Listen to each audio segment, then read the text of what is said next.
Hello, I have another manga haul. This one is 18 volumes. It's all manga. It's a little smaller, well, a lot smaller than my previous hauls. I have a ton of books to read, so I'm not buying that much stuff anymore, mostly just for lack of space. So I'm excited by the stuff I have. It'll hopefully be a much quicker video. And subscribe, ring the bell, or whatever. So all of these, as I said, it's all manga. So the first volume is Naruto 71. I'm sure I've mentioned this before, but Naruto was the very first manga I ever read. Naruto Volume 1, that was the very first volume I ever bought, I ever owned. So it's super nostalgic for me. I love it a lot. And I still don't have all the volumes. I'm missing just a couple of volumes. 64, 65, 67, 70, and Scarlet Spring. I was also missing 71, and they were all... I just can't believe that these are all like out of print. So I on Right Stuff, I just, put like an email alert just so I would get updated when the volumes came back into print when they got another shipment. So 71, they got another shipment, so I picked it up.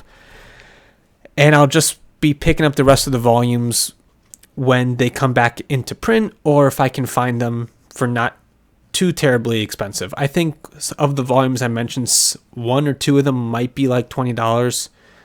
I'm willing to pay that much. It's obviously I'd like cover price, but whatever. It's just I just can't believe, given how popular Naruto was and probably still is, that the volumes are out of print. I don't know. That just blows my mind. It also blows my mind that I've been buying manga for over 10 years and I still don't have all of Naruto yet. I have all these series that I start buying and then I just stop. Not because I don't like them, just because I start buying another new series, forget about that, start buying another new series, and I never finish anything. I finish reading them, I just don't finish buying them. Anyway, Naruto 71, excited about that. Then I have Pokemon Ruby and Sapphire box set. This has volumes 15 through 22. I absolutely love the Pokemon Adventures manga. I have the first two box sets. I actually throw away these boxes. I don't know why. They're just not very high quality. So I have the first 14 volumes. It's been a few years since I've read them, but I absolutely love this manga. I love just this take on Pokemon. It's still as much fun as the TV show. That's how I got into Pokemon when I was a kid. I didn't have the video games, so the TV show and also collecting the cards, that was sort of my way. That's where my love of Pokemon originated from. And I just love the manga because it has that sort of... I get the same sort of nostalgic sense that I got from watching the TV show, but it's also a little bit more adult. It's a little bit more intense. There's the famous scene from, I think from Volume 1, where an Arbok gets cut in half. Like, literally, it gets sawed in half. And that's not something that would ever happen on the television show. I like the art in here. It's very cartoony. It's very simple. I just think all around this is a fantastic manga series. And I also can't believe it's been going on for so long. And I want to own the entire series. I want to read it all. I'm not in any rush, but I forget exactly why I picked this up. I guess I'm, as I said just a few minutes ago, I'm trying to, go back and, fill out some of my collection. Like, as much as I love One Piece, I'm still lagging behind on on the One Piece volumes. Like, I only have like the first 30 or something. And given how many One Piece volumes are out and how much of a fan I am of it, I just feel like I should own more. So maybe that's why I got these, but I'm reading into this way too much. I love the covers, and you always get a little poster in these box sets. Oh, that's cool. Usually they're vertical, but this one's horizontal. Yeah. So huge fan of the Pokemon manga, as I said. I'm gonna probably throw away the box. I don't know. I think part of the reason is I'm gonna throw it away is I threw out the other two, so I don't want to just keep this one. If I had the other two, I'd probably hold on to the third box, but obviously I'm not throwing out the manga. Let's put these back in here.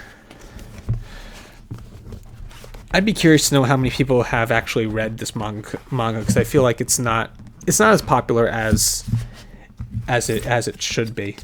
Oh, I just bent the poster. Okay, that's upsetting. I also find it kind of funny that these volumes are not all the same size. Like some of them are like really thin compared to the other ones. Like volume 15 is just like, it's just super, I keep bumping the mic, is just super thin compared to like the last volumes over here. Okay. 6 minutes in and I don't know what to say. Okay, so the next series I'm going to talk about is 20th Century Boys by Naoki Urasawa. I guess I'll just show all the volumes first. Volume 2, Volume 3, and Volume 4. So these are the I don't think they're called perfect editions. I think that's Monster. That's called the perfect editions. But these are basically the 2-in-1 volumes. So I've never actually read 20th Century Boys. So I'm, way behind on that. Maybe I should apologize for that. Here's some of the art. I probably don't have to talk too much about it because I feel like most people have actually read the series. I've bought volume 1 of, I think, the original USA printing and with like those black and white covers. And I read that. I don't remember what that was about. And then I decided I wanted to buy 20th Century Boys. I wanted to read it, and for whatever reason, I didn't really want to go read it online. I just find it so much better so much easier to read manga in the actual volumes. Like I just can't focus when it's online. I read one chapter and then I'm like, okay, let's call it a day. But I can read like a volume a day of manga. Like an actual volume. So I decided to try and buy 20th Century Boys, and the volumes weren't as cheap as I wanted them to be on eBay, which is where I've bought a lot of the manga. A lot of the manga I've bought recently have come from eBay. It's just finding, lots of, people selling, the entire series or a large chunk of the series. But I actually got these on Right Stuff because they were having a sale, and each of these retails for about $20. I got the 4 of these for like $40. So it's an incredible deal. And I think this is in a 22 volume series, if I'm not mistaken. So it'll be 11 of these 2-in-1 volumes. So this is a pretty good chunk. I guess almost about a third of the series. So I can really I'll be able to read these and really get a sense of if I like it. I'm sure I'm going to like it because it's now Kurosawa. So yeah, I'm really looking forward to reading this. I'm sure I mentioned this in the previous manga haul, but I can't believe it's taken me this long to start using Right Stuff. I've been buying manga for 10 years, and I've only in the last few months have started using Right Stuff, and I could have been saving so much money. They have all these sales, and I was just, buying crap on eBay and hoping that it got to me in good condition. And it always did. Like I've never had really terrible bad luck with eBay. But I'm going to be start using Right Stuff now. So the next volume, or the next series, and I actually did buy these on eBay, I bought 3 of the 4 volumes on eBay.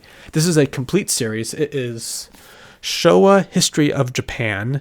This is volume 1, 1926 to 1939 by Shigeru Mizuki. Shigeru Mizuki. Then this is volume number 2, 1939 to 1944.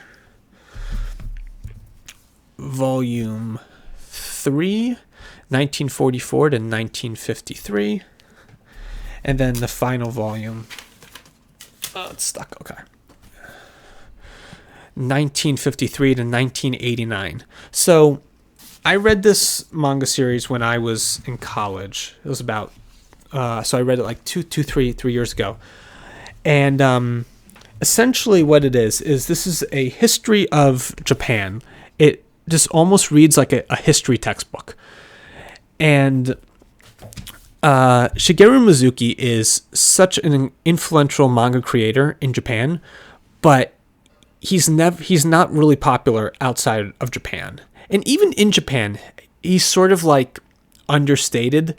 Like he was around the same time as Tezuka, I believe, but Tezuka was obviously in the spotlight and Mizuki was sort of more in Tezuka's shadows, even though Mizuki, he did a lot for the industry.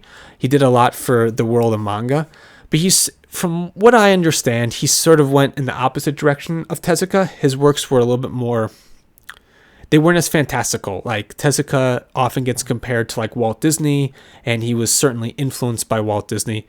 Mizuki was not. I think there's actually a picture. Yeah, there's a picture of him in the back, and also sort of I think a biography. I don't know if that's gonna show up. If you guys will be able to try and read that. But essentially, he is known for his comics on yokai. I forget the name of his character, but he had to create a really iconic sort of yokai character that I think everyone in Japan would like recognize the character. Like it's that recognizable. But my favorite works by Mizuki are the ones about history in real life, because Mizuki, before he started drawing manga, he was actually drafted to fight in World War II, where he lost an arm in a bombing. So the cool thing about this series is Japan, the way they do their history is they do it by like the emperor. So there was an emperor whose name was Showa, and he, I guess, he reigned from 1926 to, what was last year? 1989. So that period in Japan is sort of Showa. I believe recently, in the last few years, Japan got a new emperor. So their years, or one way they count years, sort of reset back to one with the new emperor. So sometimes people will ask, well, when were you born? And they'll say Showa 20 or whatever the emperor is, and a number. And that shows like the 20th year of Showa's reign. So this history, this manga is about history of Japan during this time period, but also Mizuki's own personal history. And it alternates back and forth between these really almost photorealistic, really detailed drawings of history, of actual events that happened.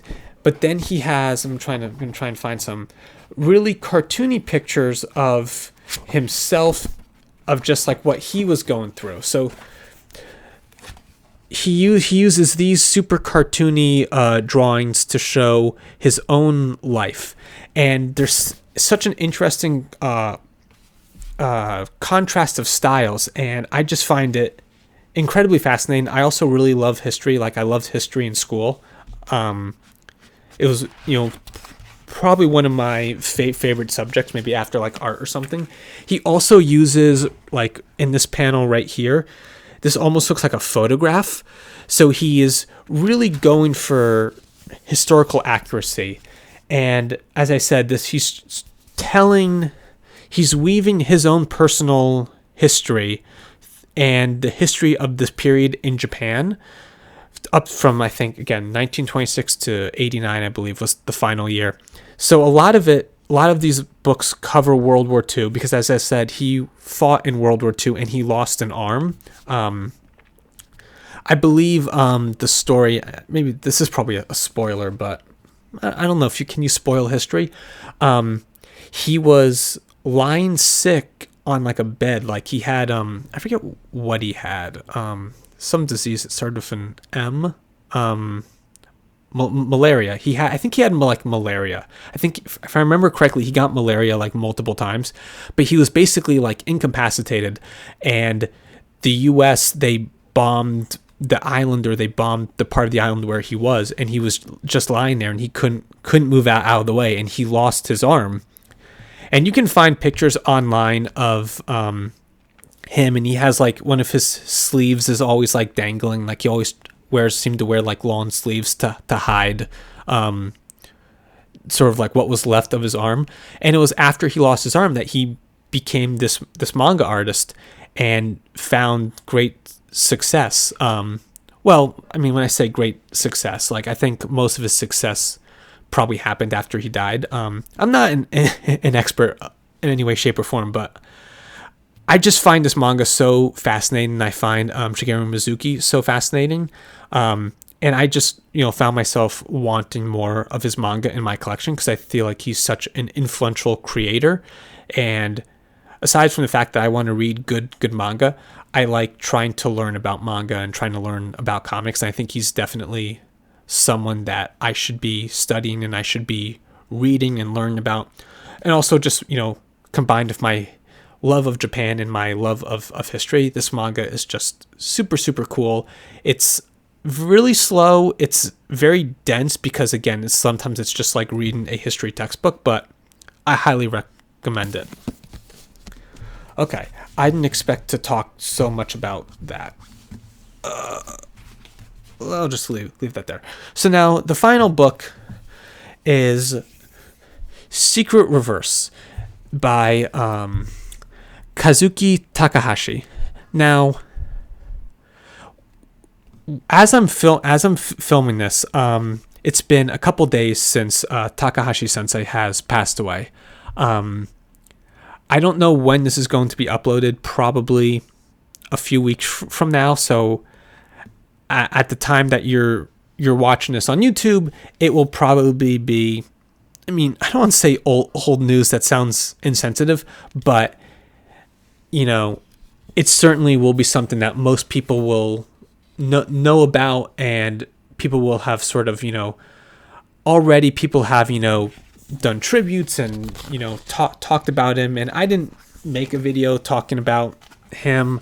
I just, wasn't sure how much I had to say, even though I'm certainly mourning the loss of this, beloved creator. Yu-Gi-Oh! Was certainly a part of my childhood. I think a lot of people my age, I'm 25, got into, Pokemon and Yu-Gi-Oh! That was probably a large part of my generation's childhood, especially if you're into the, manga and this kind of thing that I am.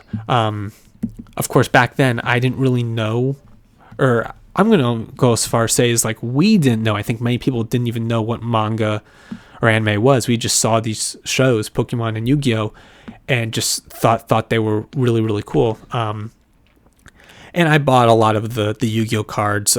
Recently, I've been watching Simo's Yu-Gi-Oh! Video. I've been playing Yu-Gi-Oh! Online with my friends. So it's really a shame. It reminds me of Kobe's passing, Kobe Bryant, in that they were both very young, and their passing, it was so sudden. They both died in like a freak accident.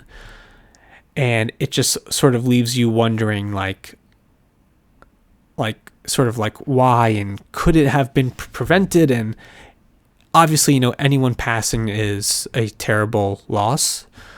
But, I'm just in comparison, because other comic book creators have died. Again, as of filming this, Tim Sale and Neil Adams have passed away like a few months ago. But they were both sick, and I just feel like, having lost people in my own life who from illness, I think it's a little bit different than when someone dies suddenly from an accident. But whatever, it doesn't change the fact that, the manga world, the comic book world has lost a huge creator, and I believe this is his last published work. Honestly, I wasn't really planning on getting this. It was something I had in the back of my mind, because obviously I love Yu-Gi-Oh! I love Kazuki Takahashi, and I love Spider-Man. I'm not such a huge Iron Man fan, but I haven't read a lot of Iron Man comics. But just Takahashi's name on this alone was I was like, okay, I should, buy it, or at least, keep it in the back of my mind, maybe a few years later. But after he passed, I don't know, I was really bummed and wanted to, I don't know, I just wanted to read more. I'm trying to like justify it, but I don't think it necessarily needs to be justified, or I think it's clear what I'm trying to say, even though the words aren't really coming out.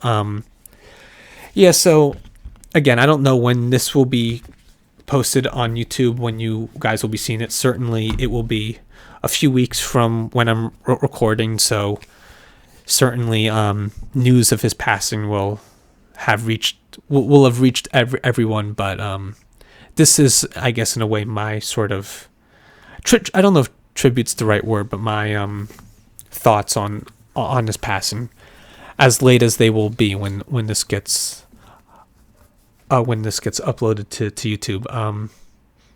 But yeah, I have my Yu-Gi-Oh volumes right over there on the shelf, and they're prominently displayed. And every single time I look at them, the last couple days, it just makes me really, really sad.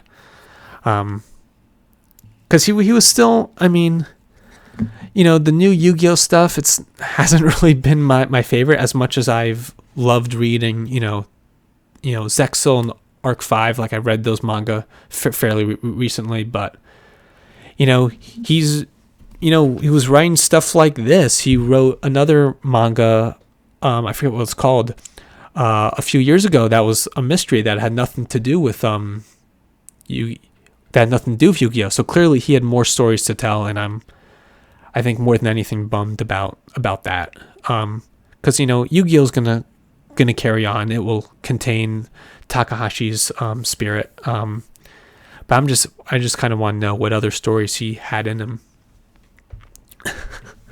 Well, that was kind of a downer, and I apologize for that. But I wanted to save this book for last, and just I am really looking forward to reading it. It looks like a fun series. I've always loved his art. And it's also really nice looking book too. It feels very well made. But I think that's been this this manga haul. Obviously a lot smaller than the other ones I've had recently. I hope you guys enjoyed it. I hope I didn't bum you out too much. Leave a comment about anything. I don't know. Tell me what you had for dinner 2 nights ago. Well, thank you for watching. Click the little bell and subscribe.